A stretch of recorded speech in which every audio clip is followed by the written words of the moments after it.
Boa noite de novo, agora gravando. Boa noite, boa noite, boa noite, gente. Então, vamos começar a chegar para a nossa aula inaugural. Era para ter sido semana passada, teve contratempos de vida aí, né, que atravessaram a minha e a de Profiana também, de certa medida, mas a minha foi engraçada. Bom, enquanto vai chegando mais gente, e antes da gente começar a fala com a professora Ana, eu quero comentar com vocês que sim, o ambiente está com textos já. Como vocês sabem, a gente vai fazer um estudo, né? Aprofundado, um estudo, uma leitura crítica e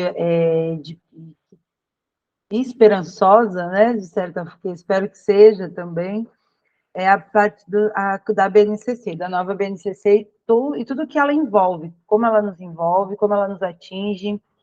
A Profiana vai fazer a fala hoje já, né? Dando essa aula inaugural, parece que foi perfeita para a nossa disciplina, né? A Profiana já vai dar o pontapé inicial para a gente começar as reflexões. Mas deixa eu comentar com vocês rapidinho. Amanhã o ambiente vai estar completo. Hoje ele já está com as leituras para o nosso próximo encontro. Quero lembrá-los que na próxima quinta-feira, que seria a nossa semana de aula, é feriado, né? Dia 7 de setembro. Então, meus amores, a gente só vai voltar a se ver no dia 20 e, peraí, no dia 19 de outubro. Não. Oxente, peraí, que eu estou olhando o calendário errado. Eu tenho ainda um calendáriozinho de papel, não sei se vocês lembram disso, assim, quase uma peça de museu. Aqui, a gente volta a se encontrar no dia 21 de setembro, tá? Então, as leituras de vocês, dessas que estão planejadas para o nosso primeiro encontro, o nosso segundo encontro, na verdade, que é dia 21 de setembro, estão lá no ambiente, assim como as leituras para o dia 5 de outubro. A gente vai ler a Base Nacional Comum Curricular, né, gente? Porque a gente não pode se posicionar, criticar positivamente ou negativamente, enfim. Não tem como a gente se posicionar diante do que a gente não conhece. Então, a gente vai partir do texto para entendermos o que é a BNCC, enfim. Então, a gente vai ter alguns módulos, né, para pensar esse processo. Deixa eu ver que eu vou ter que fazer administração. Pessoas pedindo para entrar aqui. A gente vai ter, nesses dois primeiros encontros, né, a leitura e a discussão da BNCC, e eu quero, gente, que durante os encontros síncronos a gente experiencie algumas metodologias nativas que a gente já conheceu no semestre passado. Então, os dois primeiros encontros, saibam que a gente vai trabalhar com a metodologia do Word Café, tá bom? Vai ficar explicitado também isso lá no ambiente. E eu tenho umas questões de datas que eu gostaria de conversar com vocês. Rapidinho, Profiana, viu? Bem tranquilo, só vou dar esse recado para eles. Nós temos 9 encontros ao longo do semestre, né? Mas como eu vou ter 2 quintas-feiras de feriado, a gente só vai ter 7 encontros.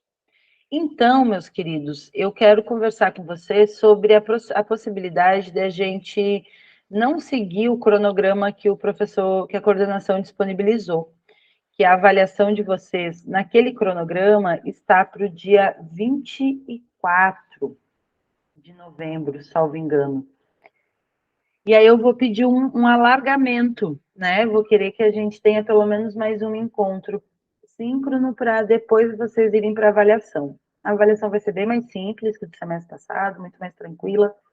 Então não fiquem tão preocupados, mas a ideia é que vocês tenham pelo menos uma semana a mais para entregar o meu trabalho, né? Diferente das outras duas, em função das outras 3 disciplinas, desculpa, não duas, né? Estou fazendo mais duas.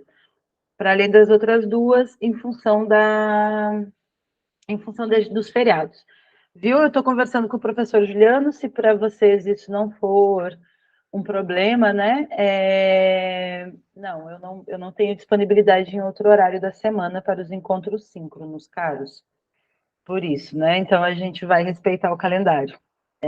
O que eu só quero, respeitar o calendário dos encontros, a única coisa que eu quero é entender em uma semana a entrega dos trabalhos de vocês, Mas a gente pode ir conversando, é uma ideia, se vocês preferirem manter o cronograma da coordenação, a gente mantém.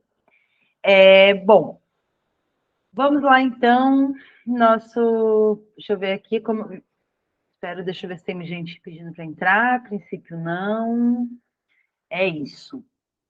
Hoje, meus amores, vamos ter a aula com a professora Ana, que vai falar sobre, né, a BNCC, a partir desse lugar de fala dela, né, que é uma professora de filosofia do ensino básico, né. A Prof. Ana é mestre, professora na graduação de filosofia também, na UFPEL. E você está dando estágio agora, Ana? Na graduação Boa noite, EAD? pessoal. Sim, continuo trabalhando com os estágios. Sou uma Ana especialista em estágios. exatamente, requisitadíssima nos estágios, né?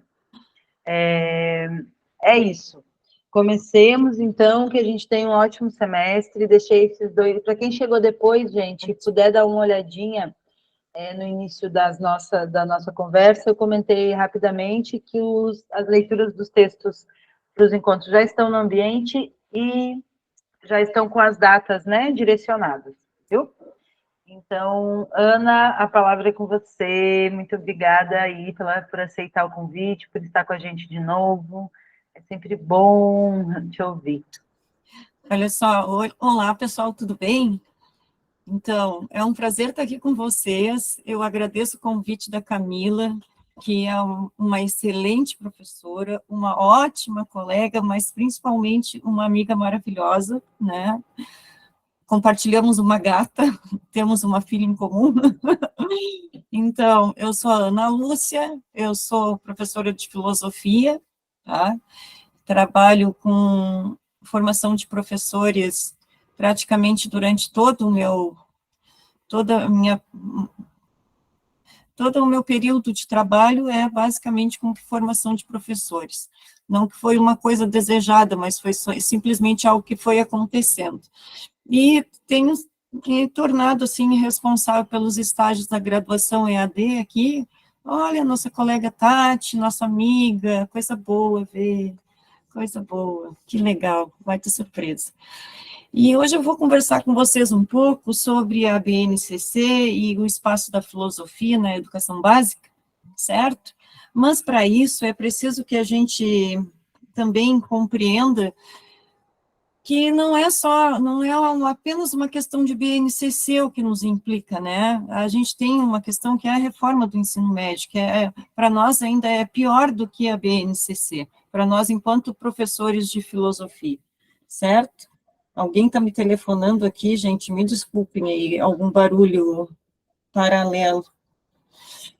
Bom, eu estava fazendo uma pesquisa aqui para poder situar bem vocês hoje, né, para que a gente não cometesse nenhuma gafe, que eu não cometesse nenhuma gafe, assim, em termos de legislação, porque isso perpassa a história da educação através das documentações que são redigidas e das discussões que acontecem para que essas legislações sejam feitas, né?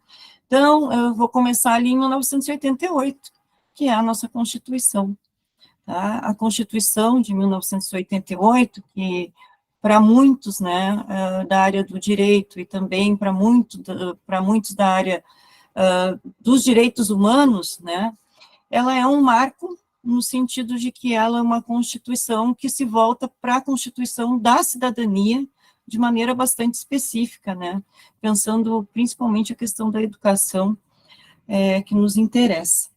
Então, em 1988, quando a nossa Constituição, então, ela é elaborada e ela é promulgada, né, nós temos no artigo 210, o artigo 210 da nossa Constituição, que fixa, né, conteúdos mínimos para a formação básica, tá? O que nós tínhamos antes? Nós não tínhamos um sistema de ensino. O sistema de ensino é uma coisa bastante recente na educação brasileira, né? Aqui devo ter muitos colegas professores que já passaram por esse estudo, né? Então, não tinha um sistema único que nos orientasse na nossa educação.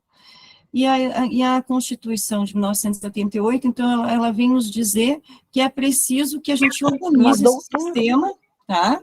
E é preciso que a gente fixe conteúdos mínimos para a formação básica em todos os estados. Então, o que acontecia antes? Uma disparidade, né? E com as trocas dos alunos, né? A mobilidade das pessoas, as trocas de estados, trocas de regiões, muitas vezes não eram... o aluno chegava num estado e tinha que fazer uma adaptação, porque não tinha tido alguns componentes curriculares do lugar de onde ele vinha para aquele lugar que ele estava chegando, então podia acompanhar a educação naquele espaço. E tinham diferenças muito gritantes, né? Isso vocês encontram, se vocês fizerem uma pesquisa, vocês vão encontrar isso, né? Porque é algo que foi bastante mencionado, foi bastante discutido. Então, a Áurea está com o microfone aberto. Isso. Gente, vamos dar aquela silenciada, que eu não sei como é que faz isso coletivamente. Obrigada. Então, era importante que a gente pudesse ter essa mobilidade entre as pessoas, os estudantes, que um estudante saísse lá do Paraná e fosse para o Ceará e encontrasse lá as condições de continuar seus estudos, né? E isso não ocorria dessa maneira. Então, às vezes, os estudantes eram prejudicados ou tinham que recuperar, às vezes tinham até que retornar, porque era ainda permitido tu retornar um aluno para um ponto, se tu percebesse que ele não tinha... estudos naquilo que era solicitado, né? Então, a Constituição, ela veio para organizar os sistemas de ensino, nos dizer que era necessário fazer isso e que era necessário garantir o mínimo para todos. Agora, a gente entra na discussão do que é esse mínimo e como isso vai se organizar. E quem faz isso é a nossa LDB. Então, a LDB vem 8 anos depois da Constituição. Ela é promulgada em 1996, tá? E é a lei 9394, né, 9.394, do dia 20 de dezembro de 96. Nos interessa, principalmente para a nossa discussão aqui, o artigo 26, porque o artigo 26 da nossa Constituição, da nossa LDB, ele regulamenta aquilo que vem a ser depois, muitos anos depois, a BNCC, tá? Então, ela vai nos dizer, a LDBN, né, qual é o objetivo da Lei de Diretrizes e Bases da Educação Nacional? Que o nome é esse, né? A gente carinhosamente chama de LDB. Ela organiza e regulamenta a estrutura e o funcionamento do sistema educacional, público e privado, e os seus profissionais em todo o país. Tá? Isso é o objetivo da Lei de Diretrizes e Bases da Educação Nacional. Então, como eu estava dizendo para vocês, tinha essa disparidade, né, da formação profissional, porque quando isso acontece, a gente tem que pensar que vai ter que ser organizada a formação de professores também, dentro dessa situação, né? Então, o professor da região sul tem que ter uma formação, pelo menos, semelhante àquela da região norte, para que, se esse profissional também precisasse se mover no país, ele tenha as condições de exercer sua profissão num outro estado, né, sem prejuízo da sua própria profissão. Então, e também entre o sistema público e privado, isso é bem importante. Então, é um equalizador, tá? Tenta ser esse equalizador. A gente tinha de certa forma, uma desorganização, uma não sistematização, e a nossa Lei de Diretrizes e Bases da Educação Nacional vem nos dizer os objetivos da educação nacional, como ela deve ocorrer, vem organizar as modalidades, os níveis de ensino, o que é a atribuição de cada ente, né, que isso também é importante, o que fica a cargo do município, o que fica a cargo do Estado, o que vem a ser a parte do federal, né, do ente federado. Então, é uma organização, isso se dá, então, em 1996, tá? E o artigo 26, como eu disse para vocês, ele regulamenta essa base comum, tá? Ele vem nos dizer que tem que ter essa base comum. Então, a BNCC definirá direitos e objetivos de aprendizagem do ensino médio conforme diretrizes. E aí a gente já avança lá para o artigo 35 da LDBN, tá? No artigo 35, ela diz que a BNCC definirá direitos e objetivos de aprendizagem do ensino médio. Eu centrei aqui a minha fala no ensino médio, tá? Embora em muitas regiões a gente tenha filosofia no ensino fundamental. Aqui no estado do Rio Grande do Sul, em muitos municípios, a gente tem a filosofia no ensino fundamental, estava avançando bastante quando parou de avançar, digamos assim, né? Foi desavançada até em algumas situações. Mas esperamos ganhar espaço novamente. Então, para que isso ocorresse, era preciso que definíssemos diretrizes, tá? Que orientassem essa formação da Base Nacional Comum Curricular. Mas lembrem, nós estamos apenas em 96, e a base, ela vem em 2017, né? Então, vejam a distância que tem, a quantidade de discussão, e o que é bem importante da gente pesquisar, eu acho que é uma coisa bastante interessante da gente compreender e pesquisar, é o que impediu que essa base fosse, então, elaborada antes de se passarem tantos anos. E aí a gente vai ver que muitos interesses, né, se sobrepuseram a esse que deveria ser o interesse nacional de organização do sistema de ensino, certo? Interesses privados, e interesses externos também se atravessaram, e essa base não saía do papel, certo? Não saía da ideia, quer dizer, não ia para o papel. Eu ainda estou na LDBN, tá? Então, o parágrafo 2º do artigo 26, e volto lá ao artigo 26, diz o seguinte: a Base Nacional Comum Curricular referente ao ensino médio incluirá obrigatoriamente estudos e práticas de educação física, arte, sociologia e filosofia, certo? Eu peguei um histórico que vocês têm, vocês vão acessar, se vocês colocarem o histórico da Base Nacional Comum Curricular, vocês vão encontrar uma linha do tempo muito boa no site do MEC, certo? Porque, como eu disse antes, foram várias discussões até a gente chegar a 2017 nessa Base Nacional Comum Curricular. Então, tivemos a Constituição, 96 a gente teve a LDB. Entre 97 e os anos 2000, os documentos que foram elaborados foram os PCNs, Parâmetros Curriculares Nacionais, tá? Que visavam difundir uma reforma curricular. Então, era necessário reformar o currículo, né? Tinha que fazer a base, mas isso não poderia vir assim de uma maneira tão rápida, mas era urgente que se organizasse alguma coisa já, então se elaborou os PCNs, conhecidos PCNs, os parâmetros curriculares. Em 97 foi elaborado do 1º ao 5º ano do ensino fundamental, depois, na sequência, em 1998, foram elaborados os de 6º ao 9º ano, nono ano, se não me engano, posso estar enganada ali com relação ao 9º ano, mas acredito que foi isso.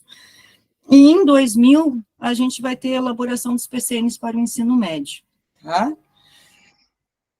Em 2008, acontece um programa que não teve, eu já lecionava nessa época, já era formada, me formei em filosofia em 1996, tá?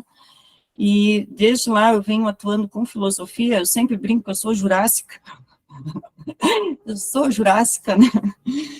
E já vi muita coisa acontecer, e esse programa, Currículo em Movimento, ele tinha por intenção justamente fazer alterações curriculares no Brasil, porque a coisa, né, vocês devem lembrar que o ensino médio, durante muitos anos, ele foi a mesma coisa, né, então a gente tem várias gerações que passaram por um ensino médio que ele era igualzinho, não, com pouquíssimas mudanças, de currículo e de conteúdos mesmo, tanto que, por exemplo, vou dar um exemplo da física daqui do meu contexto, tá? O conteúdo de física, as novas medidas usadas pela internet, né, usadas no modo digital, eles não eram contemplados no conteúdo de física. Então, se falava já em giga, mega, kbyte, né, mas essas medidas, elas não apareciam no currículo, embora os estudantes já utilizassem em casa, certo? Então, precisava, assim, que houvesse uma reformulação desses conteúdos, que se repensasse, se readequasse, e isso era difícil de ocorrer. E em 2008 vem esse programa Currículo em Movimento, que tenta justamente dar essa sacudida, né, nesses conteúdos, para que eles se atualizassem e correspondessem mais à realidade, né, esse contexto, se tivessem um contexto adequado, né, para o estudante. 2008 também é o ano em que se institui o Piso Nacional dos Professores. 2008 é o ano em que a filosofia se torna obrigatória nos currículos escolares. Então, 2008 é um ano que houve grandes reviravoltas, assim, né, para os profissionais da educação, embora a gente não tenha sentido isso tanto, né, porque o piso foi implementado em alguns lugares, em outros não, em outros ainda tem discussão. A filosofia entrou e saiu tão rapidamente que quase não deu para sentir a filosofia no ensino médio, né? E eu quero fazer um parênteses aqui. Eu fui aluna de um professor que é da UFPEL, ainda não se aposentou, que é o professor Manuel Vasconcelos, no ensino médio na minha cidade, certo? E me apaixonei por filosofia, tudo de bom esse prof. A gente ama o prof. Manuel. Eu tive essas aulas em 1992, 89, não, 90, 91, 92, eu tive aula de filosofia no ensino médio. Não sei qual é a experiência de vocês com filosofia, mas a minha começou pelo ensino médio. E eu era muito apaixonada por essa área no ensino médio. Eu nem sabia que existia uma área que contemplasse aquilo, o meu modo de ver o mundo. Eu não me sentia contemplada pela matemática, eu gostava muito de língua portuguesa, entendia como uma ferramenta, eu gostava de literatura, sempre gostei de biologia, química, história, né? Mas eu realmente não tinha a compreensão de que existia uma disciplina que se propusesse a pensar o mundo, o homem e as questões humanas, como é a filosofia. E quando o Manuel apareceu na minha vida, para me mostrar que existia a filosofia e que a gente, sim, podia ter aquelas dúvidas, né, que eram dúvidas normais, as questões existenciais, que existia uma disciplina que se propunha a pensar isso, né, eu, assim, fiquei maravilhada, porque eu me enxerguei ali, né, eu queria, e as nossas aulas de filosofia no ensino médio, elas eram disputadíssimas, porque o professor Manuel utilizava uma metodologia que se assemelhava à disputa da Idade Média. Então, ele separava em grupos, dava os assuntos, e uns defenderiam e outros iriam se contrapor, e todos deveriam ter pesquisado os argumentos sobre isso, né? Então, vocês imaginem, assim, que saía cada briga, tinha gente que saía chorando, porta fora, porque era um espaço de disputa mesmo, de disputa argumentativa. A gente tinha que ir lá na frente, tinha que ter tido uma pesquisa, tinha que ser subsidiado por algum autor, né? E, então, foi um momento bastante rico para todos nós, assim, e que levou alguns de nós para a área da filosofia, e eu fui uma delas. E de lá para cá eu sempre trabalhei com filosofia, né, principalmente com formação de professores na área de filosofia. Então, 2008 foi esse momento rico, em que parecia que a gente teria essa reinserção, seria valorizado novamente. Vocês vejam, eu tinha me formado em 96 e não era obrigatório, né? Eu brinco, quando eu cheguei ali era tudo mato, né? A gente teve que ir cavando um espacinho, eu me formei em algo que não tinha mercado de trabalho. Então, vocês imaginem o desespero da minha família, né? Vai ser professora, e vai ser professora de filosofia, essa guria vai passar fome, meu Deus, o que vai ser dela? mas eu nunca tive, assim, desde que eu me formei, eu sempre trabalhei, e sempre trabalhei na área de filosofia. Então, e foram, os espaços foram sendo abertos. E também, né, a título de curiosidade, a gente vive uma época agora que é tudo tão virtual que a gente esquece que antes os abaixo-assinados eram feitos em papel, e eles circulavam nacionalmente. Então, nós recebemos aqui no Rio Grande do Sul, em Pelotas, um abaixo-assinado de estudantes de filosofia, através de uma Associação Nacional de Estudantes de Filosofia e dos Encontros Nacionais de Estudantes de Filosofia, para que a filosofia fosse incluída no currículo novamente, porque tinha saído na época da ditadura e não tinha retornado. Então, eu ainda sou dessa etapa de pessoas que brigaram. Ah, é, isso é. Fiz filosofia para ficar pensando na vida, eu respondo, né? Porque uma pessoa, uma pergunta assim, tem que ter uma resposta mais ou menos cretina também na mesma linha, né? E então, assim, ó, a gente vem dessa geração, que é uma geração que teve que, sim, cavar um espaço para a filosofia, e isso não foi feito de uma maneira muito fácil, porque a gente tinha esses abaixo-assinados, eles eram em papel, eles circulavam de um estado para o outro, eles tinham que chegar a Brasília. E em Brasília a gente tinha que encontrar alguém lá disposto, né, a fazer valer, e isso só acontece lá em 2008. Ela só se torna, então, obrigatória novamente em 2008. Em 2010, né, o que acontece? A nossa LDB, ela é muito boa, ela já previa que a gente tinha que ter um Plano Nacional de Educação e que tinham que ocorrer para a formação do Plano Nacional de Educação as conferências nacionais de educação, tá? Que são experiências muito boas de discussão, recomendo. Se vocês tiverem oportunidade de participar das CONAIs, participem, porque as CONAIs, elas acontecem em instâncias, né? Tem as regionais, as estaduais, depois temos, então, a federal, que é em Brasília. E a CONAI elaborou, a de 2010, ela elaborou um documento final apontando por todos a necessidade da organização da Base Nacional Comum Curricular como parte do Plano Nacional de Educação, tá? Então, vejam a caminhada, né? Em 88, a Constituição diz que a gente tem que ter conteúdos mínimos, em 96, a LDB diz que a gente tem que ter uma base, em 2010, a gente tem a primeira CONAI, se não me engano, e nessa primeira CONAI, então, a gente tem a obrigatoriedade da elaboração da BNCC, tá? Como parte desse Plano Nacional de Educação. O que acontece nesse meio tempo que é externo?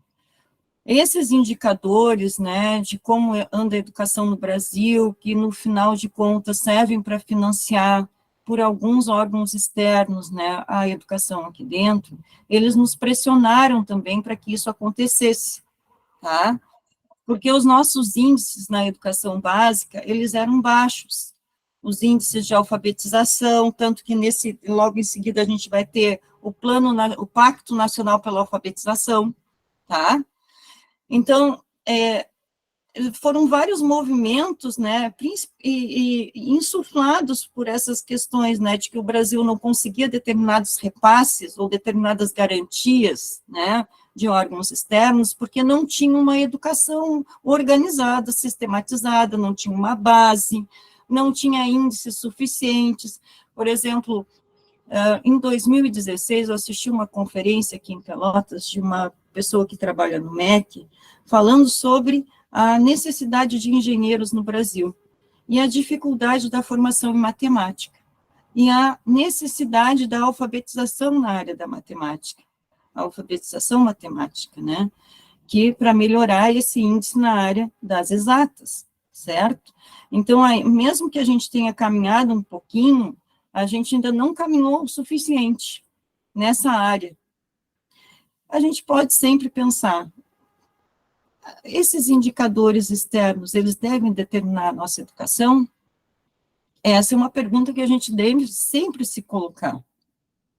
Por outro lado, a gente também tem que sempre lembrar que a Constituição garante a educação para todos, e uma boa educação. né? Todos têm direito à educação, ela é um direito do cidadão e um dever do Estado. E nós recolhemos impostos para que isso ocorra. Então, está tudo imbricado, né? Quer dizer, se eu não tenho uma boa educação, a Constituição não está sendo garantida, e os meus impostos, eles não estão sendo bem utilizados, né? Então, uma coisa puxa a outra. Então, lá em 2010, tivemos a CONAI, em 2010 ainda são elaboradas, nessa esteira da CONAI, as diretrizes curriculares nacionais gerais, tá?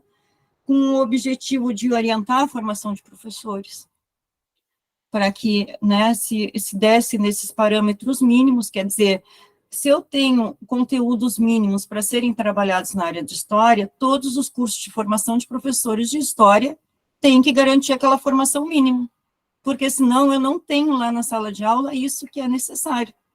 Então, isso vem junto com a formação de professores, caminha junto com a formação de professores.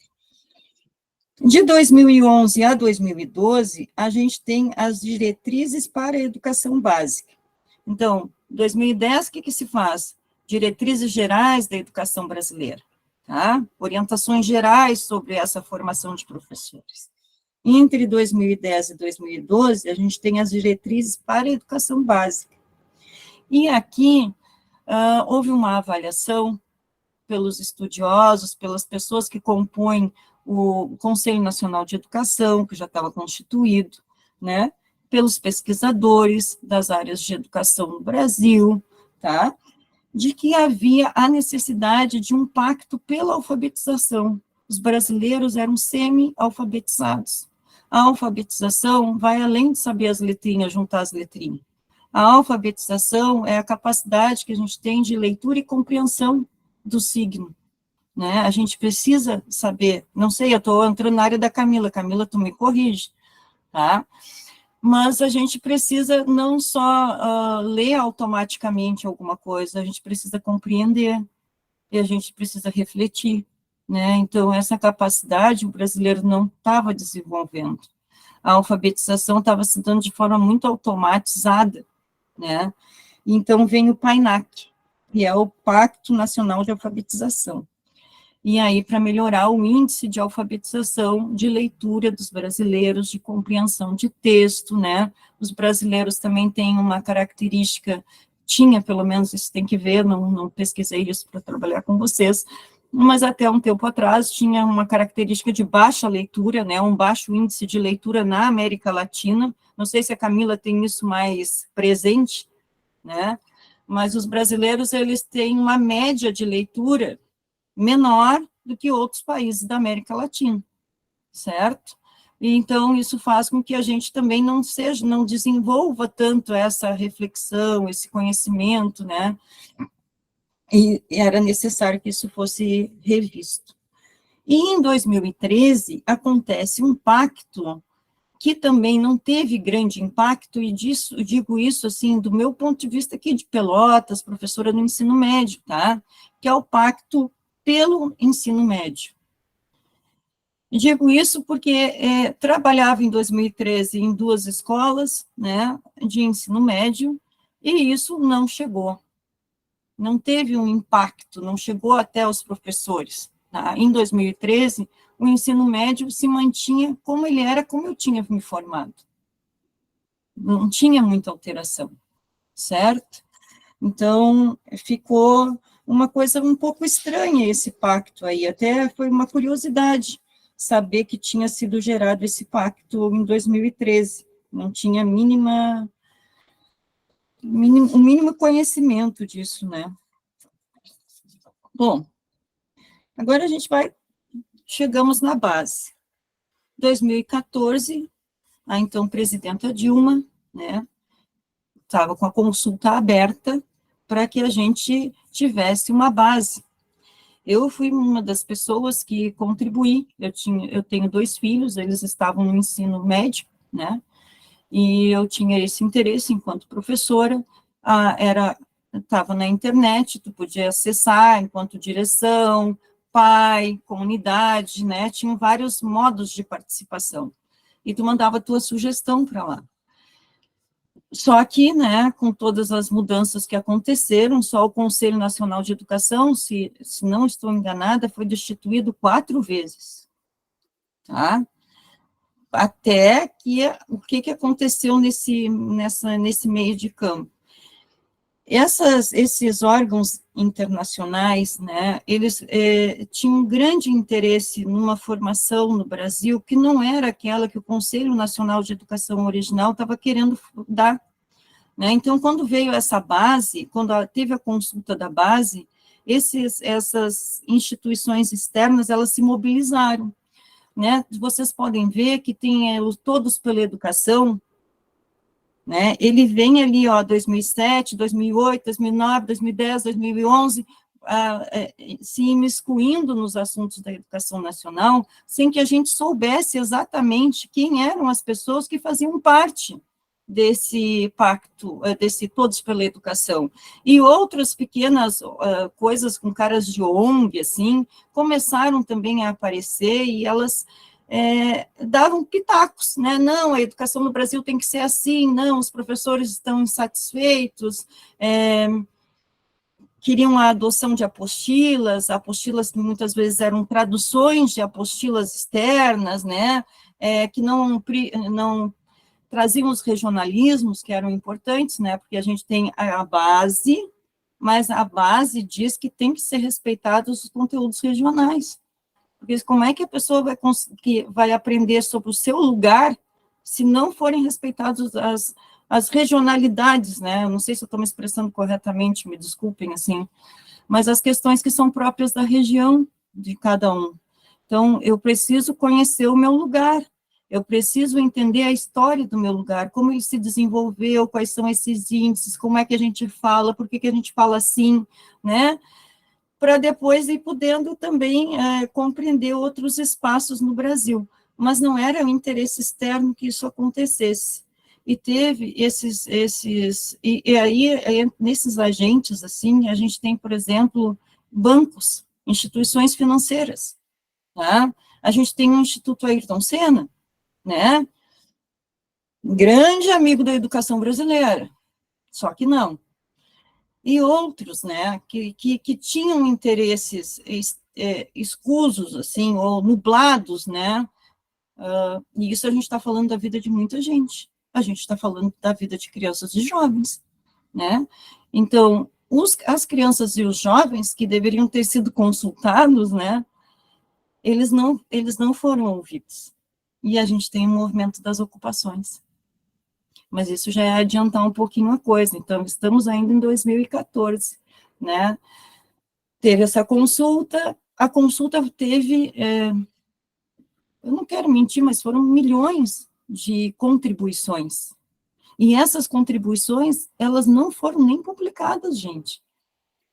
Logo em seguida, muda o Conselho Nacional de Educação, tá?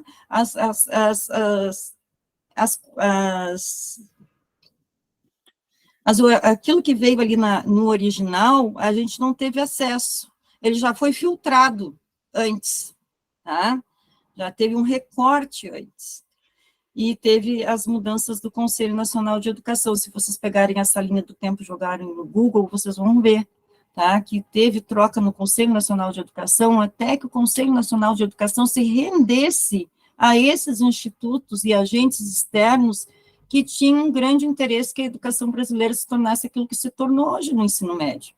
Ineficiente, onerosa, tá?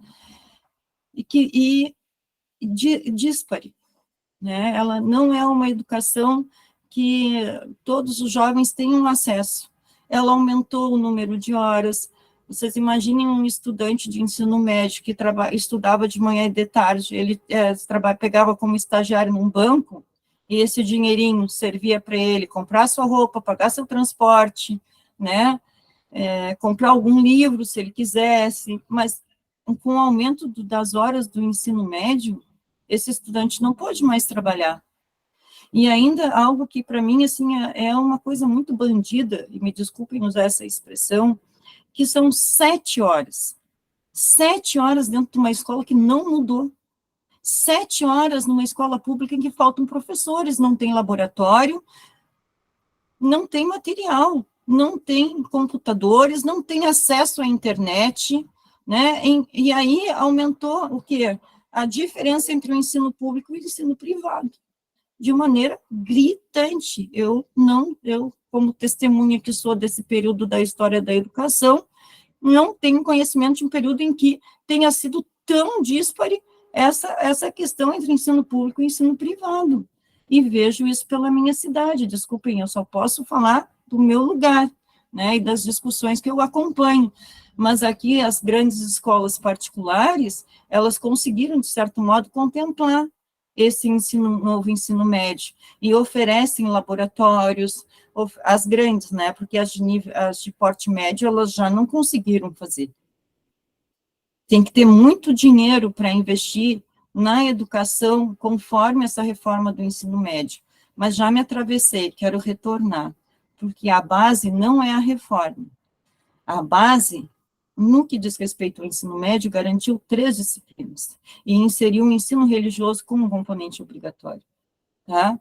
Ela diz que matemática, português e inglês, né? Quer dizer, eu preciso saber falar e ler, eu preciso saber contar, fazer continha, né? Mesmo que eu use um ábaco, que não precisa ligar na luz, e eu preciso saber falar inglês para entender os gringos, né? Trabalhar no turismo, vender uma água de coco em inglês, né? Então, foi isso que se transformou. E em 2017, a gente tem um movimento muito bonito e nada pacífico das ocupações, né? Que são os estudantes dizendo, não, nós não podemos ficar 7 horas dentro de uma sala de aula desse tipo. Não, nós não queremos essas disciplinas só como obrigatórias, né? Então, eles falaram muito, e se vocês buscarem isso, vocês vão encontrar muita matéria sobre isso. Né? Eu participei ativamente desse momento da história. Alguns podem dizer, podem ficar chateados comigo, né? Mas essa é a pessoa que eu sou. Então, eu me indignei junto com eles. A gente sabia que não ia dar certo. A gente, enquanto nós, professores de escola pública, nós sabíamos que isso não ia dar certo. Os estudantes estavam claramente convencidos de que isso não ia dar certo. Eles queriam ser ouvidos, a base não deveria ter ido nessa direção. Houve um golpe ali. O golpe foi a destituição do Conselho Nacional de Educação e a colocação lá de pessoas que fizeram exatamente o que o governo daquele momento queria que fosse feito. E aí a gente tem uma base, um ensino médio. O ensino médio é muito semelhante a 1971. Vocês olhem lá, vocês vão ver o que eu estou falando, que era um ensino tecnicista. Tá? Quer dizer, o que a gente tem agora nos itinerários formativos, né? Como é que a filosofia ficou nisso tudo, que é o recheio da nossa conversa aqui? A filosofia, ela não é obrigatória. O que é obrigatório é que a filosofia seja contemplada. E como é que ela é contemplada? Ela é diluída em disciplinas como o mundo do trabalho, ela é diluída em disciplinas como até em empreendedorismo, que é uma disciplina aqui no Rio Grande do Sul, né? Mas principalmente numa disciplina chamada projeto de vida, que é uma disciplina com uma vertente bastante neoliberal, que quer fazer com que um sujeito de 14 anos tenha uma compreensão tão ampla da vida que possa organizar um plano, né, e seguir esse plano como um projeto de vida mesmo.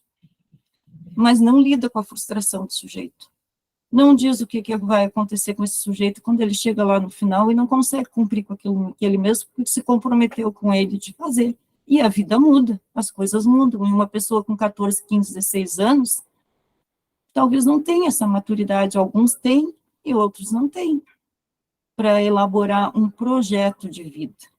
Quem de nós aqui elaborou um projeto de vida quando tinha essa idade? Que conhecimento, que cultura a gente tem, né? Que conhecimento de educação a gente tem para elaborar um projeto de vida? Que conhecimento de mercado a gente tem para elaborar? Que conhecimento de economia a gente tem para fazer isso? Que entram diferentes aspectos aí. E os estudantes, não é subestimar, eu não subestimo nunca os jovens, eu adoro os jovens, eles são maravilhosos, eles são muito capacitados e têm ideias brilhantes, né? Mas quando eu faço isso com eles, eu engesso, paraliso e causo frustrações no meio do caminho. E não deveria ser isso a juventude. A juventude deveria ser livre para fazer as suas escolhas. E a escola, ela tinha que ampliar essa possibilidade de liberdade, e não sujeitar o jovem ao capitalismo selvagem. Não me convidem para fazer isso, que eu não sou parceira, né? Porque eu já sou da área da filosofia, justamente voltando lá ao início, para pensar na vida, para pensar nas questões humanas, né? Para pensar num mundo mais igualitário. É isso que eu sou muito idealista, eu acho que as gurias aqui também, o povo da filosofia, né, pensa o mundo de uma outra maneira. Então, nós não somos realmente contemplados. E aqui no Rio Grande do Sul ainda é uma questão assim, né, o Rio Grande do Sul tem em torno de 30 itinerários formativos. Vocês acreditam nisso? Olha que miscelânea, olha que coisa, assim, que disparate isso, gente. Tá? Em escolas que não se atualizaram. Não se atualizaram os professores. Eu acho, assim, né, que a gente nunca está preparado para o que vem na educação, a gente vai se atualizando à medida que as coisas acontecem. Por exemplo, quando houve a inclusão, a gente foi, então, aprendendo para lidar com os sujeitos que estavam sendo incluídos. A caminhada foi sendo feita enquanto a gente estava caminhando e estava aprendendo ali.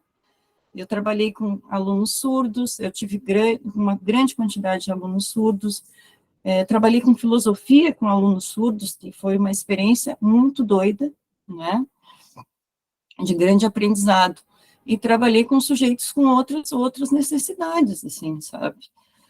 Mas era algo que, quando eu me formei lá, em 1996, isso não era nem pensado. E aí a gente vai se atualizando. Mas, com relação ao novo ensino médio, não tem, assim, uma atualização que possa ser feita, eu penso, né? Porque a maior novidade que a gente tem ali é transformar a cultura digital, por exemplo, numa disciplina.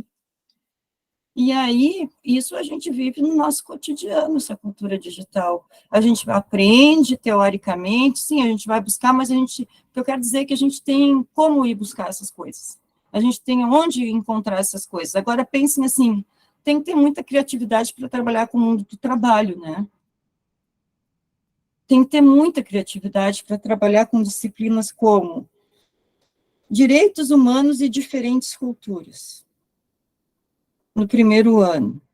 Relações de gênero e vida em sociedade, juventude e desenvolvimento pessoal, informação e ética, democracia e relações sociais. Ok, esse não é um tema, assim, digamos, tão difícil, né? Daria para trabalhar, mas eu estou trazendo aqui disciplinas que são do ensino médio, do contexto do Rio Grande do Sul, do documento que nos norteia aqui, que é o Referencial Curricular Gaúcho, tá? Então, se vocês forem dar uma olhada lá no Referencial Curricular Gaúcho, vocês vão ver que tem muita coisa que, sim, poderia ser atendido por professores da área de humanas, mas a gente precisaria ter uma discussão para ver como que a gente faz isso, né? Porque se a ideia é garantir o mínimo para todos, a gente tem que discutir os conteúdos, né? Para poder garantir o mínimo para todos, porque não vale a Tati estar lá na cidade dela trabalhando na mesma disciplina que eu aqui em Pelotas, e a gente está trabalhando coisas completamente diferentes. O aluno dela lá tem uma chance de fazer tal coisa, o meu aqui tem outra chance de fazer outra coisa. É isso que acontece. Isso vai contra a nossa Constituição, vai contra a nossa LDBN, vai contra os parâmetros, vai contra todos os documentos que foram produzidos. Tá? Então, por exemplo, uma disciplina chamada, olha que bonito isso, empreender-se e inovar para a sustentabilidade. É bonito isso, né? Trabalho, desenvolvimento e mundo digital, aí depois tem uma no segundo ano que se chama empreender com responsabilidade social, e por aí afora, né? Isso é o que a gente tem por aqui, agora nas escolas estaduais, que nem conseguiram colocar esses itinerários formativos, certo? Em que ponto as coisas estão agora pela discussão que eu tenho acompanhado, tá? Foi aberta a consulta, novamente, né? A ideia era que eu sou partidária, eu sou contra a reforma. Eu acho que deveria haver uma, né, retirada desse novo ensino médio. Uma discussão sobre, então, que ensino médio a gente quer. Reconheço, porém, que resetar, como dizem os meus filhos, é bastante complicado, né? Porque a gente não pode parar um ano inteiro para fazer uma avaliação, isso implica na vida dos sujeitos das escolas, né? É complicado. Mas a reforma da reforma também não agrada, porque disciplinas como projetos de vida, elas não foram nem discutidas de serem retiradas. Elas se mantêm, tá? O que muda, basicamente, né? Que vocês têm acesso ao documento, viu? Ele está publicado lá no site. Passaria o currículo que se chama a base geral, né? Ali o que todos devem ter, passaria de 1.800 para 2.400 horas. Tá? Então, o núcleo comum aumentaria 600 horas, certo? Que seria o currículo obrigatório. E isso no ensino médio regular. No ensino médio técnico, né, passa de 1.800 horas para 2.200 horas, certo? E o currículo diversificado faz com que o ensino médio tenha até 3.000 horas. E isso é o que veio agora com esse nosso ministro da Educação, Camilo Santana, essa consulta, tá?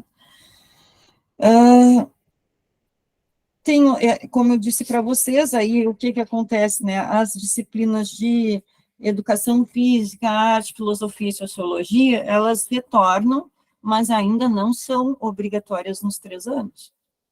Elas se tornam obrigatórias no currículo, mas não tem garantia de que essas disciplinas sejam obrigatórias durante 3 anos.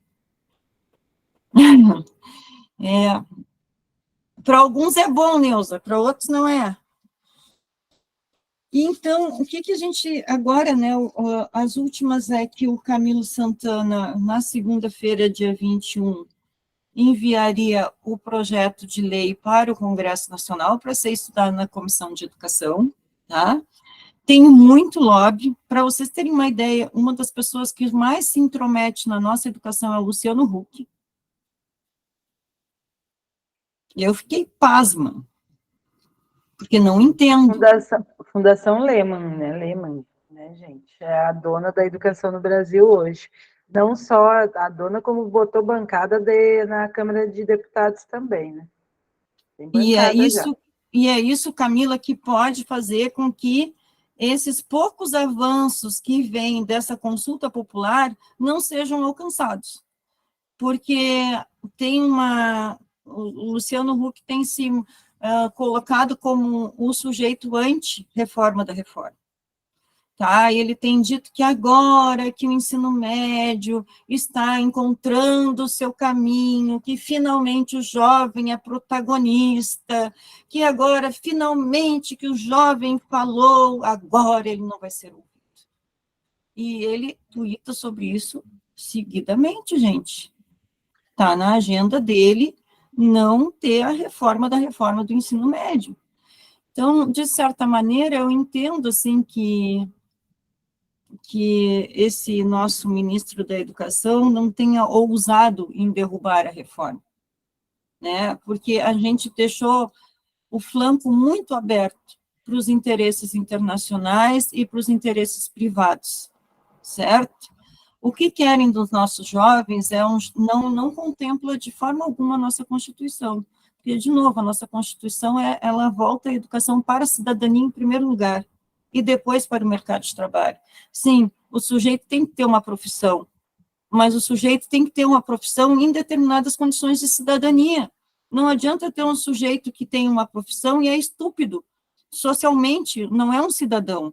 Né? Eu costumo brincar que o sujeito que a gente está formando hoje é o que vai dirigir o carro quando a gente estiver velhinho.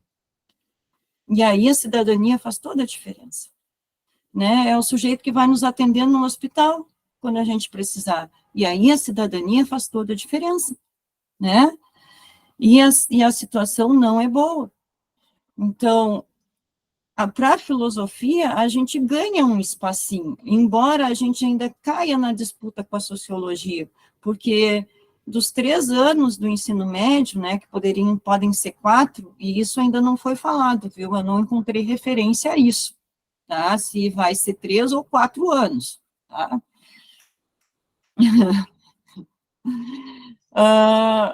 A gente tem que acompanhar isso. A filosofia não está garantida nesses 3 anos. A gente ainda pode estar diluído dentro de projeto de vida, porque projeto de vida é isso, e é uma desqualificação do que a gente estuda, sabe? É muito indignante. Vocês me desculpem, mas hoje eu estou muito indignada, porque a gente se forma numa área que tem uma tradição, puxa, uma área que é base de várias outras áreas, né, que de sujeitos que mudaram o mundo com a sua forma de pensar, né? Olha, vamos pegar lá os pré-socráticos, quando tudo era realmente mato, estavam lá os pré-socráticos olhando as estrelas e pensando sobre a nossa origem, e elaborando, né, coisas que a gente estuda até hoje. Quem é que superou? De certo, entendam isso de uma outra forma, né? Mas assim, quem é que superou Platão? Tão superado que a gente não estuda mais. Quem é que superou Sócrates? Tão superado que não se estuda mais. E eu estou pegando lá os veinhos, mas a gente pode vir, né? Então, há uma desqualificação do pensamento filosófico. E o pensamento filosófico, ele é extremamente necessário para o desenvolvimento da humanidade. Não, todas as áreas são necessárias, mas o pensamento filosófico, ele traz essa questão da humanidade, né? Traz essa questão de quem sou eu enquanto ser humano, né? Que espaço eu ocupo aqui? Por que que eu tenho as ações que eu tenho? O que que é ética, né? Por que que eu devo algumas coisas e outras não devo, né? Por que que a minha linguagem é deste modo? Por que que me expresso assim? Entende? Então, esse é um tipo de pensamento que ele não pode nem desaparecer, e nem ser diluído, né? Porque senão a gente não está fazendo um trabalho sério.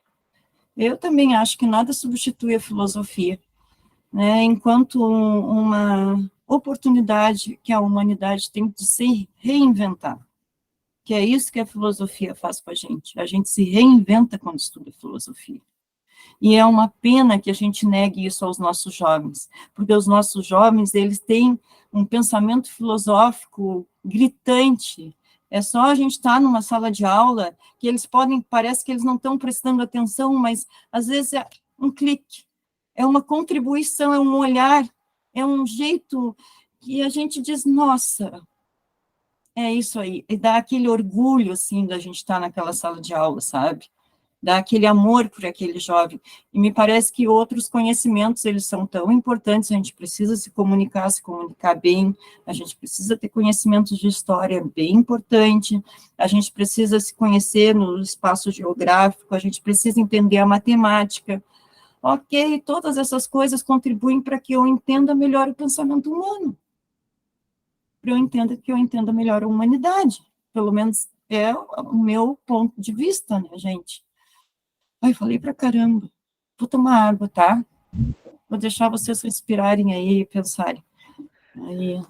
Que maravilha esse percurso, Ana. Muito obrigada por isso, gente. A Ana fez aí um resgate do fim dos anos 80 até agora para nós entendermos como que chegamos até aqui, né? Que inclusive é um dos tópicos dos nossos encontros. Assim, a Prof. Ana arrasou. Vai poder já pegar essa base para discutir um pouco mais, aprofundar ainda mais, né? No nosso próximo, no terceiro encontro, que está no nosso cronograma.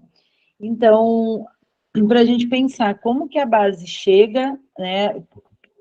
Quanto tempo ela está sendo planejada, a que ela responde e, sobretudo, o que a Ana trouxe, para a gente não esquecer, né? Quem está pautando ela, a quem ela está servindo, né? Essa é uma pergunta que a gente precisa fazer. E eu vou começar as perguntas, Ana, então vou dar, enquanto os nossos queridos deem esse tempinho para dar uma respiradinha, já devem estar com a cabeça borbulhando depois da sua fala, porque a gente fala muito, né, do currículo, a gente está falando, você falou muito das mudanças, todas as políticas, todos os documentos oficiais, né? Apesar de ter citado a preocupação com os professores quando se coloca um piso, né, do salário, mas eu fiquei ouvindo, sobretudo, os nomes bonitos dos itinerários, porque os itinerários são lindos de ouvir, né? Muito bonitos, assim, os nomes. E eu gostaria de saber onde está a formação dos professores. Como que a gente está preparando como que a BNCC, né, como que o Conselho, como que o Estado, né, em forma de política pública, está pensando nos professores, né, que vão atender a essas mudanças, né? A gente falou da estrutura que não tem, a gente fala dos nossos alunos que não acessam, né, em função de não ter uma estrutura. E os professores? Como que faz para atender a esses itinerários? Porque para muitos também são novos, né?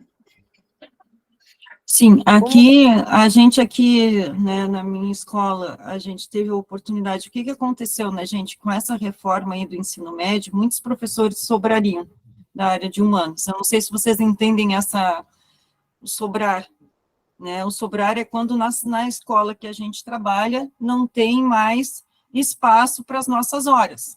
Então, a gente tem que procurar uma outra escola para continuar cumprindo as 20 horas, né? Então, haveria uma grande sobra de professores, porque a Base Nacional Comum Curricular, ela atinge o ensino fundamental e o ensino médio. Como eu disse aqui, o que nos interessa mais é o ensino médio, né, porque é onde a filosofia se situa na maior parte do território nacional. Porém, lá no ensino fundamental, as aulas de História e Geografia, elas foram reduzidas. E a carga horária de matemática aumentou para 4 horas e 20, tá? E português também, mas o que reina hoje no ensino fundamental é a matemática. Tá? Os alunos perderam carga horária na área de educação física, que todo mundo sabe que é uma paixão dentro das escolas, né? Porque é um momento do movimento dos alunos, então eles gostam de poder participar de jogos coletivos, de fazer outra coisa que não seja só ficar sentado. Porque são jovens e estão cheios de energia. Não, e tudo isso foi feito antes da gente passar pela pandemia, que ainda aumentou a necessidade de educação física, porque os sujeitos nas escolas estão doentes. Tem síndrome do pânico, ansiedade, várias coisas que são herança da pandemia, e que os exercícios físicos contribuem para que sejam minimizados, né? Então, mas vocês vejam que não se fala numa mudança da BNCC do ensino fundamental, né? A gente está mudando né, pela pressão popular, pela pressão dos movimentos sociais e dos movimentos de professores, né?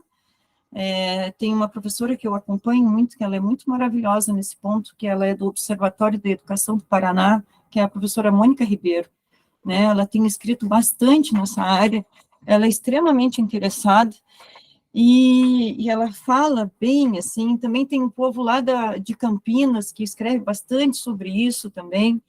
Então, tem alguns lugares em que as pessoas elas estão se mobilizando, mas pelo ensino médio, e não falando no ensino fundamental, né?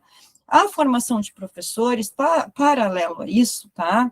Aumentaram a carga horária na formação de professores. A formação de professores teve mudanças, mas é óbvio que essas mudanças, elas não contemplam esses itinerários. Os itinerários formativos, e aí eu entro naquilo que eu queria dizer, os professores na minha escola não sobraram e foram mantidos, porque eles aceitaram pesquisar e se adaptar para as novas condições, tá? Então, ali na minha escola, a gente tem 2 itinerários formativos. A gente tem ciência, saúde e meio ambiente, tá? Que vem bem de dentro da pandemia, dessa necessidade de reforço do pensamento científico, pelo amor de Deus, né? Que a escola é o espaço da formação para a ciência, enquanto conhecimento, né? E o outro itinerário que a gente tem é cidadania, ética, trabalho e tecnologias. Então, nesse itinerário 2, foram alocados todos os professores da área de ciências humanas, né? E aí eles opinaram, se colocaram, foi mais democrático, porque nós somos uma escola de ensino médio, fundamental e médio do município, então nós estamos sozinhos aqui, e podemos fazer as alterações que a gente achou necessário. E ninguém veio dizer que a gente não podia fazer daquele jeito ali, tá? Mas isso não é uma realidade. Por exemplo, as escolas estaduais não foram nessa lógica. E tem mais, gente, os IFES, eles também não foram nessa lógica. Né? Eu acho que os IFES ainda nem fizeram nenhuma alteração, mas os IFES são escolas de ensino médio. Né? Fala, Tati. A gente não é obrigado a assumir essa BNCC. Nem os livros didáticos desse governo, do pandemônio aí, a gente não aceitou pedir.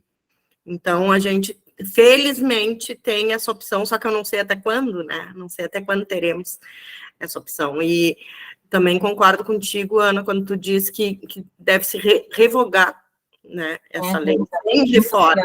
E é realmente absurdo. Não há o que reformar aí, né?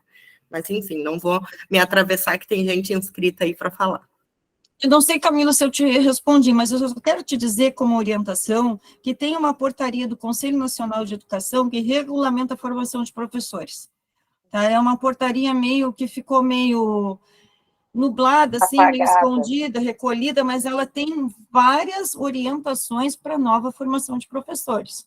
Muito interessante que a gente faça a leitura.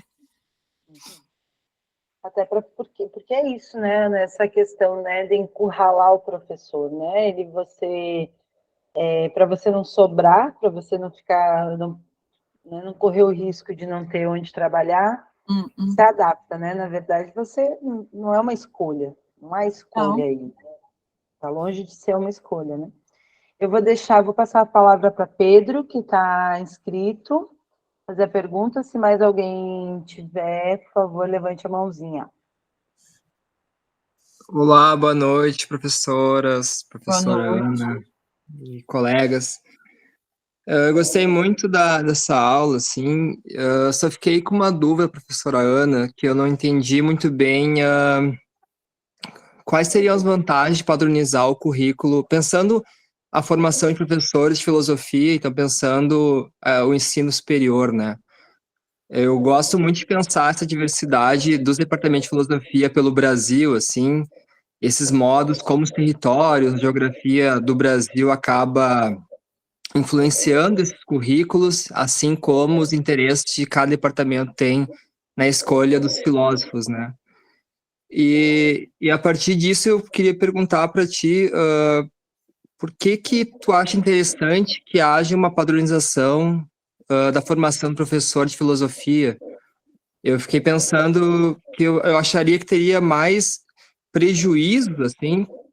Eu acho que a gente ficaria, com um currículo mais engessado, que são os problemas da BNCC, assim, que eu acho que essa nacionalização, assim, enrijecimento, que mesmo que a gente possa trabalhar 30% com uma flexibilização, assim, para regionalizar o ensino, muitas vezes é algo que fica mínimo, assim, acho que às vezes é algo que também vai ter prejuízo na escola.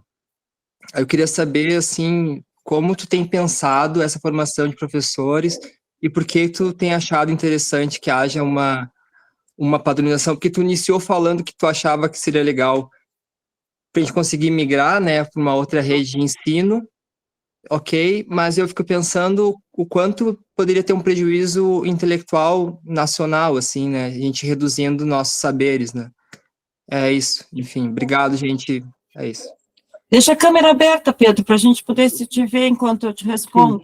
Só vou fechar o microfone, tá, obrigado. Obrigada. Muito obrigada pela pergunta. Eu acho que eu não me fiz muito entender, na verdade, assim, né, a necessidade da padronização não é uma padronização, é um currículo mínimo, é diferente. A base é essa coisa que nenhum poderia deixar de ter, tá? E são coisas diferentes, por exemplo, no ensino básico e na formação no ensino superior.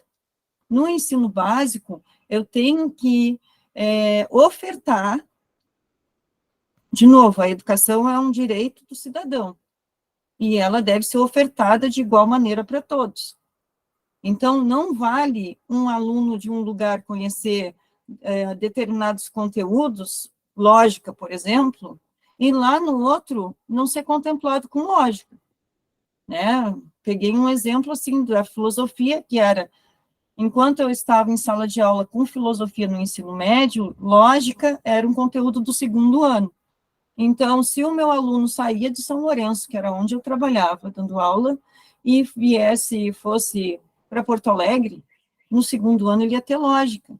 Não interessa com quais os filósofos aquele professor iria trabalhar, embora, né, eu peguei um conteúdo ali que meio que já faz o recorte por si mesmo, mas, ou até a que ponto eles iam avançar no estudo de lógica, né, mas eles teriam que ser contemplados com lógica.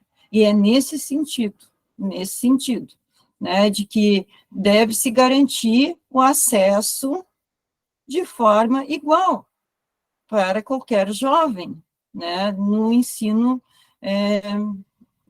básico, tá? Isso garante que não haja tanta discrepância na formação. Mas o modo como aquele professor vai atuar é o que vai fazer o diferencial. E isso já acontece, porque a gente tem professores que o forte não é trabalhar com lógica. Então, vai trabalhar o mínimo de lógica para vencer o conteúdo. Mas a gente tem outros que são capacitados em trabalhar com lógica e eles vão avançar no ensino de lógica dentro da escola. Mas todos vão ser contemplados. Com relação às grades dos cursos de formação de professores, porque a gente tem que diferenciar lá no ensino superior a formação de professores, as licenciaturas dos bacharelados em filosofia. Então, nos interessa sempre o recorte das licenciaturas. Tá? Nas licenciaturas, por exemplo, eu tenho que garantir que todos tenham didática. Né? Me parece óbvio. Eu tenho que garantir que todos passem por uma formação mínima, que tenham um núcleo da educação e o núcleo das disciplinas específicas. Né? Se esse núcleo das disciplinas específicas, como já acontece, enfatiza, por exemplo, em determinado departamento, filosofia medieval, ok, né? Ali existe uma ênfase de pesquisa e ensino de filosofia medieval. Agora, em se tratando de uma licenciatura, esse professor ele tem que ter a formação mínima no núcleo da educação. Então, não vale não ter didática, por exemplo. E é nesse sentido que a formação de professores, ela deve, sim, ser norteada por alguns parâmetros, né, para que não haja um desajuste lá na sala de aula. Porque nós, da filosofia, a gente não tem muita área de atuação. A gente vai atuar ou numa escola, ou a gente vai atuar no ensino superior. Se a gente for atuar no ensino superior, quantas vezes, Pedro, a gente pega professores no ensino superior que são excelentes filósofos? Ponto. São excelentes pesquisadores, têm 300 livros escritos. Na hora de dar uma aula, o aluno sofre. Sofre porque a pessoa não sabe dar aula, a pessoa sabe fazer pesquisa. Entendeu? Esses são aspectos que a gente tem que discutir na formação de professores. Aqui a gente está fazendo um recorte na área da filosofia, mas tu imagina isso na área da matemática, na área da física, da biologia, né? Então, todas essas áreas de conhecimento com formação de professores, eles têm que ter aulas de didática, tem que ter estágio obrigatório, né? Bom, eu faço escolhas teóricas quando eu dou aula de estágio, né? E outros departamentos fazem outras escolhas teóricas na hora de dar aula de estágio. Essas são as diferenças, mas o que não vale é não ter estágio. É nesse sentido. Contemplei? Eu não quero que seja tudo homogeneizado, não, eu tenho horror disso, não. Eu acho que tem que respeitar as diferenças. Posso só dar um adendozinho também em relação a isso que está sendo falado, do porquê, né, dessa necessidade, né, de currículo mínimo, né, mas também tem a questão do Enem, né, gente, que agora que o Enem ele é nacional, né, antigamente nós tínhamos vestibulares e cada universidade tinha o seu programa, o que era um problema tremendo, né, para os candidatos, porque tinha que olhar o que caía na Federal de Santa Maria, o que caía na Federal de Pelotas, né, o que caía na Federal de Porto Alegre. Então, essa, muitas aspas aqui nessa homogeneização, ela vem também para atender, né, esse pré-requisito aí para o Enem. Tá bem, Pedro? Muito obrigada, Tati. Eu nem me lembrei disso, mas sim, ainda tem essa mudança de vestibular para Exame Nacional de Ensino Médio, né? Que é uma grande mudança. É que o Enem deixa de ser só uma avaliação, né? Passa a ser um método de entrada na universidade, né? Que também foi nos anos 2000, né, gente? Foi aí já na segunda década. Também tem uma questão só que acho que é importante que a Prof. Ana fala, que nos lembra também o quanto que o Brasil, e aí eu não posso fazer em comparação com outros países, assim, mas a lógica, até a Argentina tem, eu lembro disso, institutos de fomento à pesquisa, né? Então, só esse parênteses, muitos professores que vão parar na universidade é porque querem pesquisar e não tem fomento de institutos nacionais fortes em pesquisa, né? E aí a gente se lasca. Outra questão também importante, com o aumento do Reúne, que expandiu a universidade, foi projeto também, aí as meninas, vocês podem me ajudar a lembrar, salvo engano da Dilma, que seria necessário que os bacharéis que fossem concorrer a essas vagas de expansão da universidade, quando o Reúne abriu, fizessem o que se chama na Federal de Santa Maria, por exemplo, de PEG, Programa Especial de Graduação, que é uma licenciatura para bacharéis. Então, você faz todo o currículo de educação justamente para habilitar esses professores, esses bacharéis que estão que querem, né, que vão concorrer às vagas de professores, a licenciá-los, né, terem a carga horária da educação, que foi um projeto também, algumas universidades embarcaram, mas, enfim, né, a gente teve aí vários atravessamentos sociopolíticos, né, que foram né, essas pautas foram perdendo espaço, né, diante de tantas outras. Felipe está com a mão levantada, passo a palavra.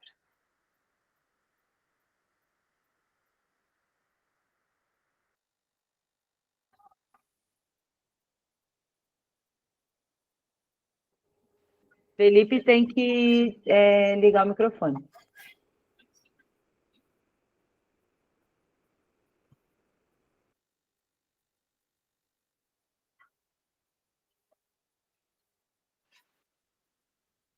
Está com problema no microfone? Eu não sei se o microfone dele está habilitado, porque não parece nem que está fechado. Eu acho que ele vai ter que entrar e sair.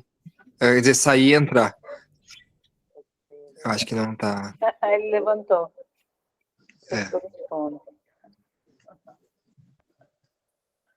É engraçado que você falou para ele que ele vai ter que entrar e sair, entrar, e aí ele levantou bem na hora.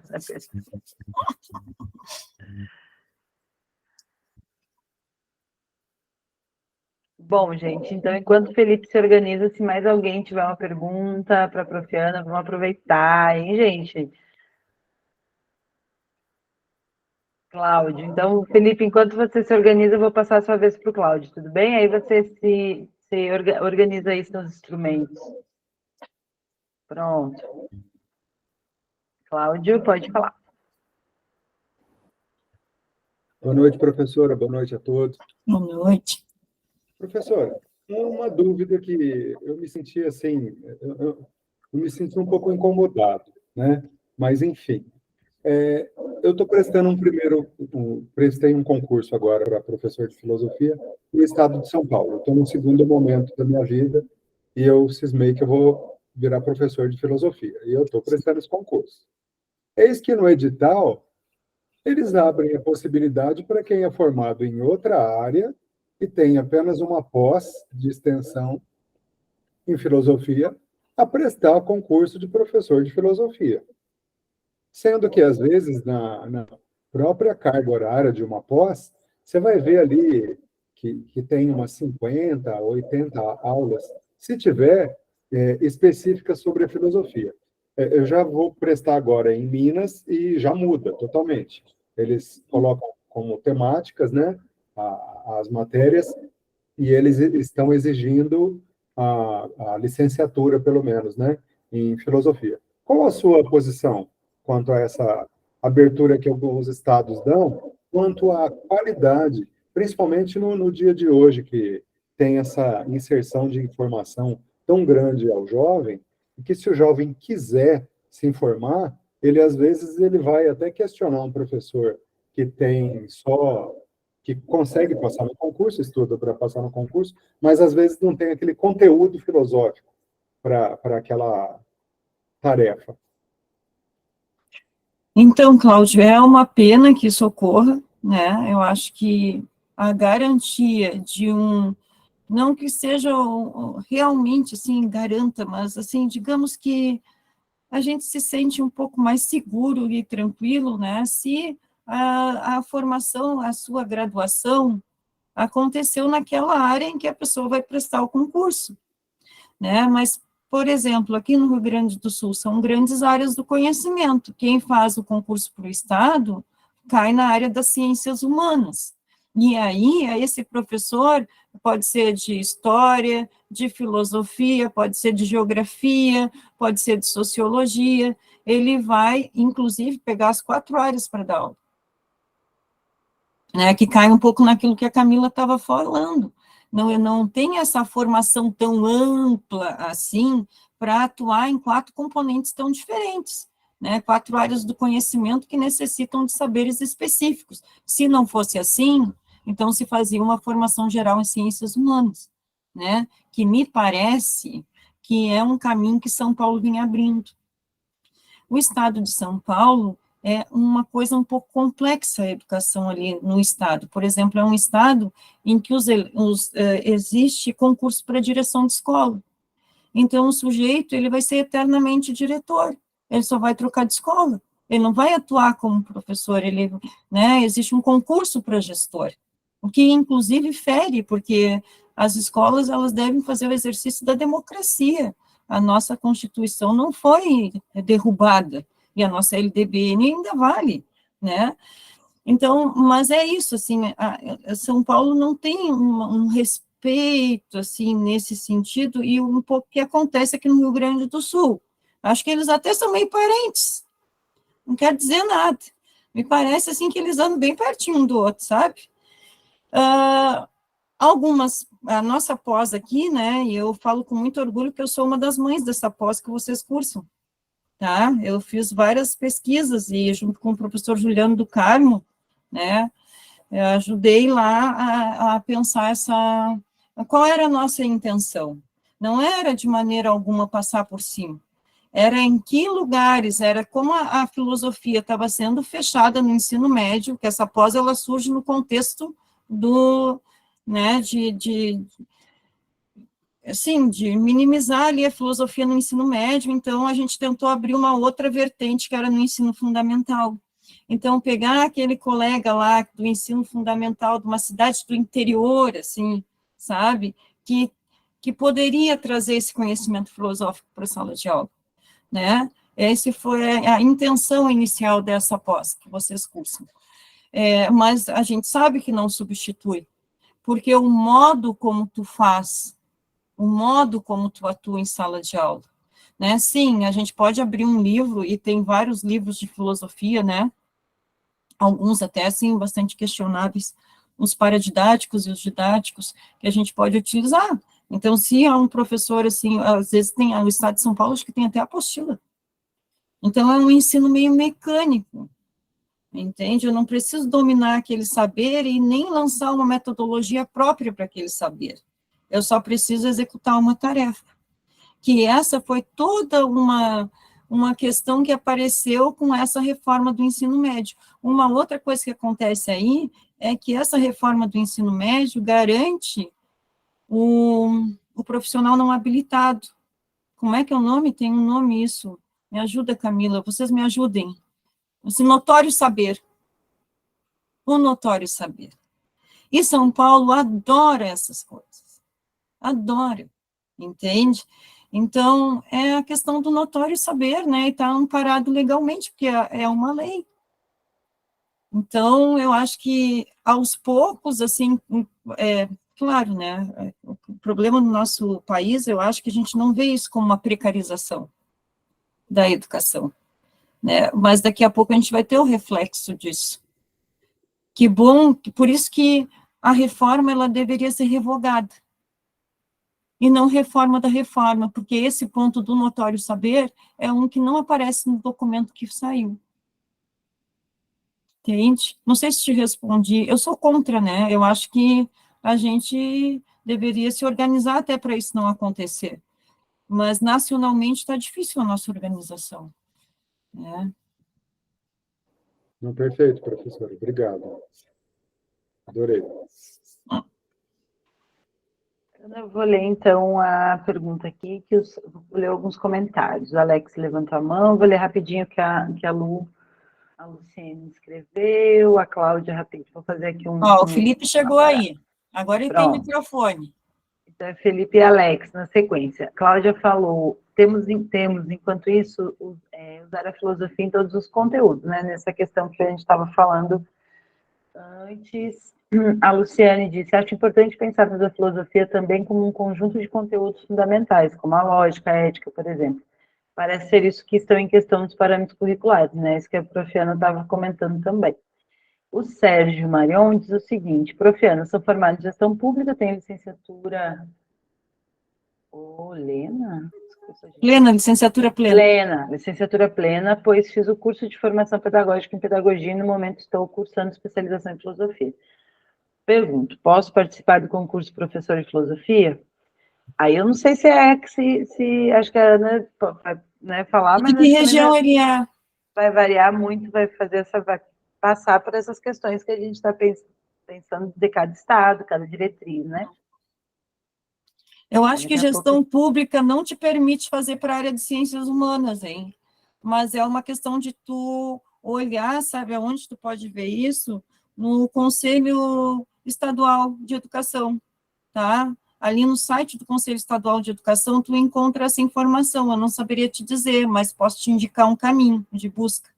Acho que tu não pode, mas podes olhar por lá. Pronto, então eu vou passar a fala para o Felipe e depois a Alex. E, gente, vejam, são 9 horas, a Profiana vai responder essas duas perguntas, então quem tiver pergunta já vai colocando, até para a gente não se estender tanto além das 9h30, tá bom? Então, quem já tiver algumas perguntas ou quiser fazer colocações, já se posicionem, e a gente fecha essa rodada. Vai lá, Felipe, Alex. Primeiro Felipe, depois Alex, perdão.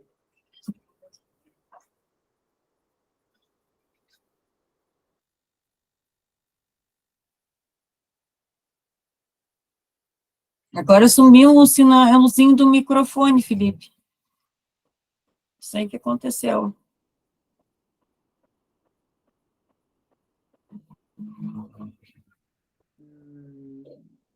Agora apareceu, mas está mutado. Olha, aparece... Fale, Felipe, para ver se a gente te ouve. Se você está falando, a gente não está ouvindo.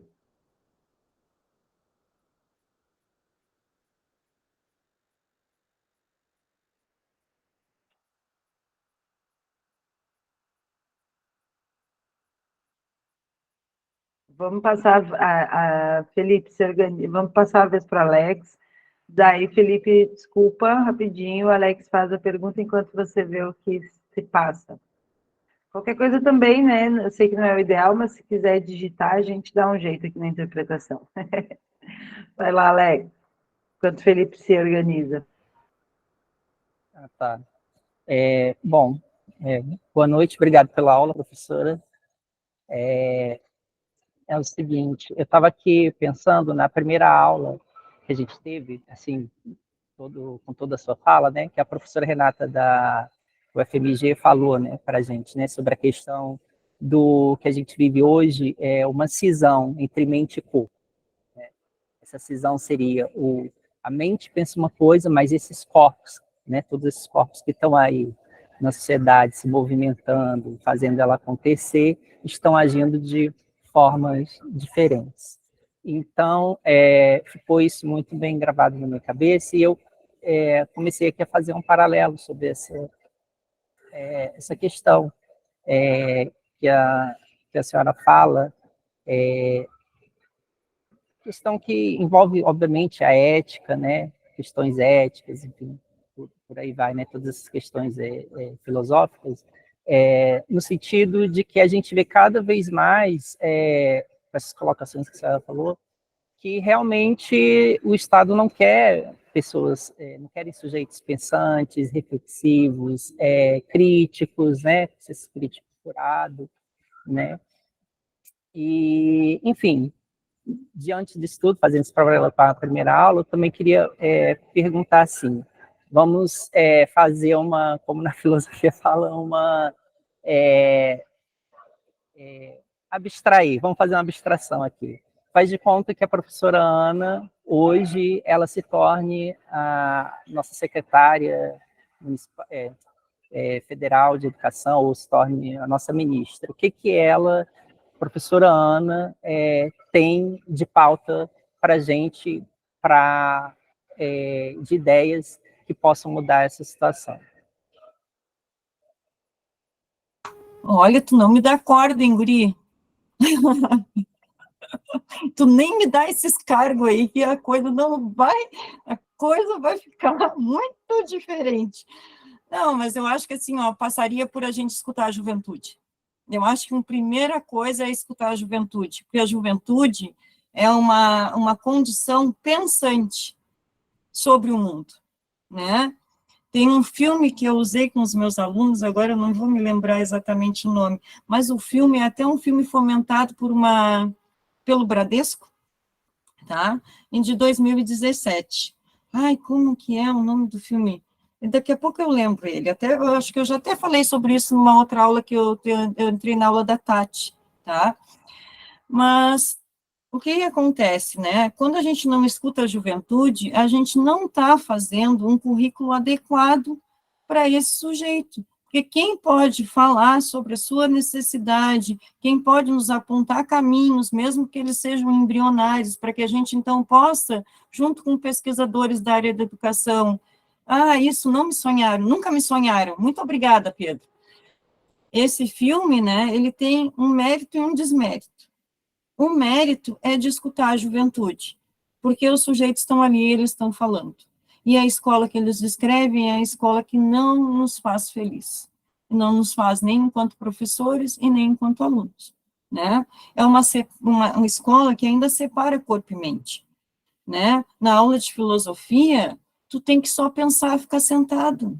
Não, mas o meu corpo pensa. Ele pensa em movimento. Ele muda de pensamento com o movimento, né? O meu cérebro é o meu corpo. Como assim? Como assim? Né? É tão estranho isso, né? A gente ter que lembrar que o cérebro é onde acontece o pensamento e ele faz parte do corpo. Que é isso, meu Deus? Vou fazer só um parênteses. Estranho a filosofia ocidental, né? Sim, estranho para os nossos parâmetros e aqui no nosso contexto, né? Então, acho que precisa ter uma pequena revolução aí, tá? Uma revolução no sentido de entender que a escola é maior do que isso. A escola é um espaço que ela não deveria ser um campo de prisioneiros. Ela deveria ser um espaço de liberdade. Eu deveria dar asas para as pessoas voarem e não botar um sinal que toca na penitenciária. tem muita coisa errada, então não me dá cargo. Não me dá cargo que eu estou dentro da escola, que é para demolir a escola, não estou lá para reforçar o que ela faz. E olha, eu sou só uma professora, se eu tivesse um cargo, a coisa ia ficar muito, muito difícil, eu acho. Mas muito obrigada por me permitir sonhar com essa tua pergunta. Essa foi boa, gostei. E Felipe, eu não consegui ler todo o teu comentário, mas eu te agradeço pelo elogio que tu fez ali, tá? Pelo pouco que eu li. E o Felipe já até me adicionou lá no Instagram. Muito legal, muito obrigada. Eu adoro essas oportunidades da gente conhecer pessoas e poder trocar. E eu fiquei feliz que a senhora foi aluna do professor Manuel, né? E agora estou tendo essa oportunidade de estar estudando na UFPEL, né? Filosofia. Tive esse mês passado uma aula, ele é especialista em Santo Anselmo, uma aula maravilhosa, e tive a oportunidade de conhecê-lo pessoalmente no Congresso de Filosofia Medieval. E almoçou comigo, super acessível. A gente até gosta de filosofia medieval com ele. Exatamente. Ai, que gostando, estou gostando mesmo. Para você ver, ele levou a senhora para a filosofia e está me levando para a filosofia medieval. Olha, ele é um bom condutor, né? Que é pedagogo, conduz, né? É isso. Tu não precisa ter a formação em pedagogia para ser um pedagogo. E o Manuel é um exemplo gritante disso. Ele é um pedagogo, né? O Felipe estava com a mão levantada, eu acho que agora ele consegue falar. Estou com fé que agora vai, Felipe.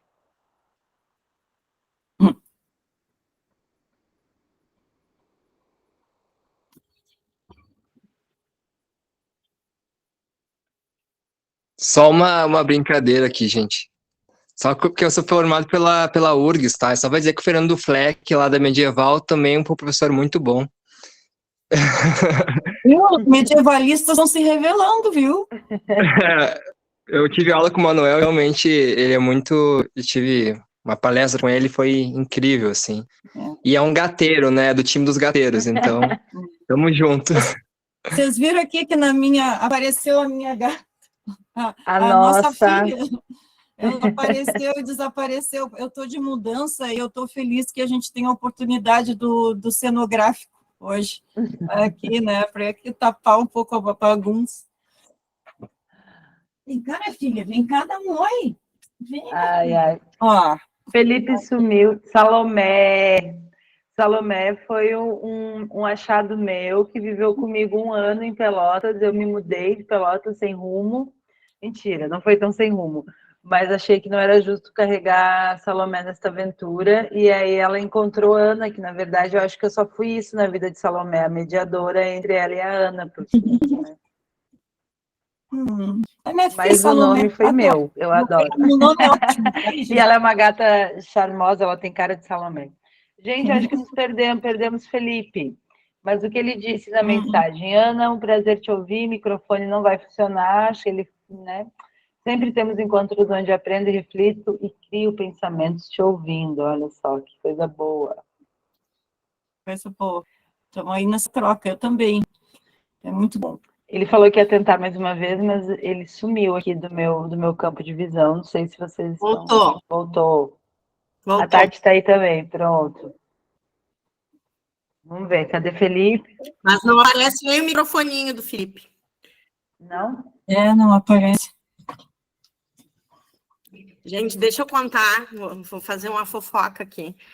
O professor Manuel é tão unanimidade, que a turma de filosofia lá de Livramento apelidou ele de ursinho, gente. E eles contaram para o professor Manuel, numa semana acadêmica, que o apelido dele era ursinho. Estou vendo que a Paty está aí, a Paty Reimerding, e o Wesley, que não me deixam mentir. Assim. Ele foi muito unanimidade, ele era um professor muito querido e tinha uma torcida muito grande sempre para ele ir para Livramento. E a Ana também, né? Claro. Não, assim, claro que eu sou fã do Manuel, é isso que eu quero dizer.